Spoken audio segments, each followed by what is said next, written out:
So, welcome back. If you're new here, why haven't you subscribed? I'm Denise Brady, and I want to talk about thriving in your 30s because myself, I'm in my late 30s and I feel like I have finally arrived. So, let's get into it, okay?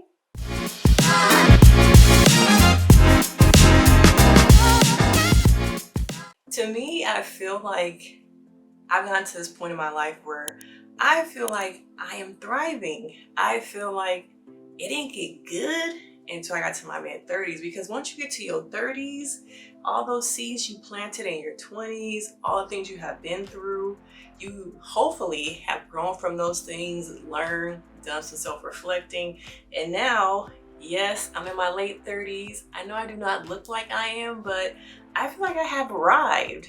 This is my season to really just thrive, celebrate. Everything that I have worked for has finally arrived. And let me tell you, it was not easy. Okay. Even there are days still when I sit back and I reflect on my life and I really have moments where I'm just like, wow, I am really here. It feels uncomfortable at times, against that point of healing, thriving, and still you're at like, wow, I'm really here. And I have moments to myself where I really just sit back and I allow myself to cry, not out of sadness, but out of happiness that I can't believe I am where I am. And so let's talk about it, okay? For me, my 20s, I went through school. Okay, so I went from high school to college to a master's program to being married to being a mama. Okay, and now my kids are, at an age where they're more independent. They don't rely on me. I can sleep in a little bit. They know how to pour their own cereal. Now, have you gotten to that phase yet where your kids are at an age where you got a life? Because mama gotta have a life too. So now that I'm in my 30s, I feel like I'm traveling more. I feel so much more happier. And I just feel like I'm living for me. I'm reclaiming my time. And I felt like for me, I had to get to a place where I recognized that I was enough. Okay. Have you gotten to a place yet where you recognize you are enough and everything outside of that does not matter anymore? Okay.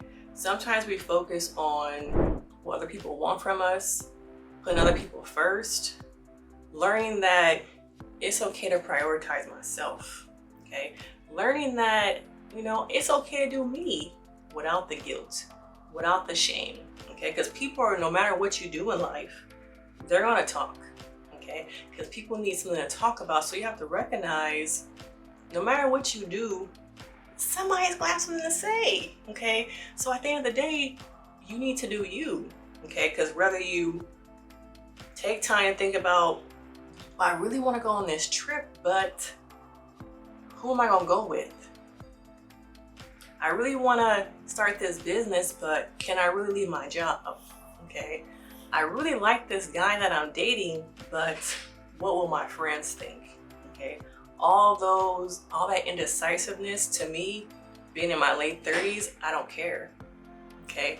I do not care what people think of me. Of course, there are human aspects where I'm not going to come outside looking crazy, but if I do, it's my choice. Okay. Because one thing that I taught myself, and I don't know where I realized this, but there comes a point where you recognize the people you see at the grocery store, the people you see at the movies, all those people you were thinking about, what will they think of me? They don't care. And if they do, that's their problem. Okay. I learned that probably in my late 20s was like, why do I care so much about what these people think? And the number one thing that got me was I'm never going to see them again. Okay. People care so much about what other people think of them who don't even know them. And social media will have you thinking you should care about what these people think when really they're focused on themselves, how they're gonna pay their bills, bagging your groceries, what they're gonna do after work. And even if they do care, why do you care? Okay, you're never gonna see them again. You might see them if you go to the same grocery store again, but you go into the movies by yourself thinking, well, what will people think about me going to the movies by myself? What will people think about me sitting at this bar eating dinner by myself? Who cares? Okay, they probably won't even remember you. Okay, there's another patron eating at the bar, giving them a tip. Okay. okay? And they're moving on with the next table that they gotta serve. You gotta stop caring, okay? Because the caring is holding you back, okay? What do you get from caring so much about what people think about you? Let me know in the comments, what does it do for you? How does it serve you? Are there aspects of life where you have to care about what people think about you? In some ways, yes, we're human, okay? There is parts of me that care about how I present myself, what I look like when I walk out of the house. But if I want to look like a mess when I walk out of the house, that's my business. So caring, to me, when I let that go, I felt so much freer, okay? I also recognize in my late 30s that I have been through so much that I can overcome anything, okay? I have been in my life at the bottom at times. I've had very high points in my life, but whatever life throws at me, I know that I can get through it. And you have to recognize, if you've been through that over there, you can get through anything over here. And people oftentimes go through things but forget, like, I've been through some mess, okay, and I overcame that. So whatever life throws at me, I can get through that. Another thing that I have developed that took me some time that most people don't recognize is that confidence. In my 20s, I was insecure. I was in relationships that thrived off of my insecurities. But once I got to a point where I decided to take off of this cloud of insecurity, self-confidence that was lacking in my life, self-esteem, I was like, oh, there's a lot of life out there to live once you stop caring so much about being insecure. Being self-conscious really had like a grip on me. I would not walk out of the house without some kind of jacket or sweater on because I didn't want people to see my arms. I don't know what it was, but I always had on a jacket. It could be summertime and I had on some kind of sweater or hoodie just covering myself because I guess I didn't want to be seen. I didn't want people to look at me. Now I'm like, girl, you can look, take a photo, what you want to do, because today I'm walking with my chest held high, my head held high, and I'm living for me today, okay?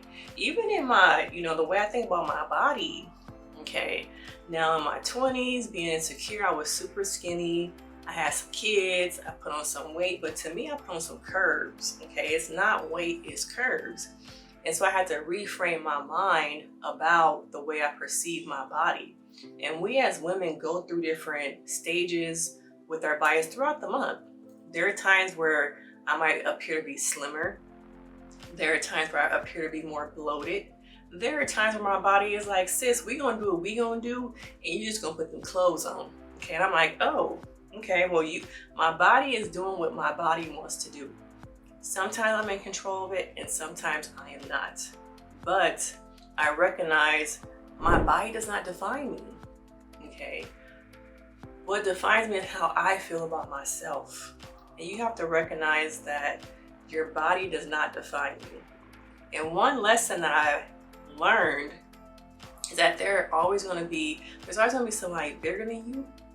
There's always gonna be somebody smaller than you, okay? But the one thing is that there's somebody out there who wants your body, okay? Because they're sick, maybe it's that they're overweight, maybe they think they're too skinny, maybe they were born with some kind of disability. There is somebody out there who wants your body, okay? Recognize that there is always gonna be somebody bigger than me. And there's always gonna be somebody smaller than me, but what matters is what I think of myself. Because somebody can tell me all day, girl, you so skinny, you so thin, you so this, but if I don't believe it, it doesn't matter. So for me, I'm like, girl, love yourself, okay? Put on that 2-piece, that 1-piece, whatever it is, and rock it, okay? Walk into that room like you have arrived. Walk into that room like, I'm meant to be here to take up space, okay? I am reclaiming my time in my late 30s. The late 30s is where it's at, okay? I feel like I'm just like ready for the future, for life, for traveling more, doing me, okay? My business is thriving. And so I wanna know for you, do you feel like you are thriving yet? Was it your 40s? If you're older than me, do you feel like you're thriving now in your early 30s? Okay, let me know if you got into this part of the video in the comments. Put a little heart in the comments to let me know you got to this part of the video. I hope you enjoyed my content today. If you haven't already, make sure you subscribe.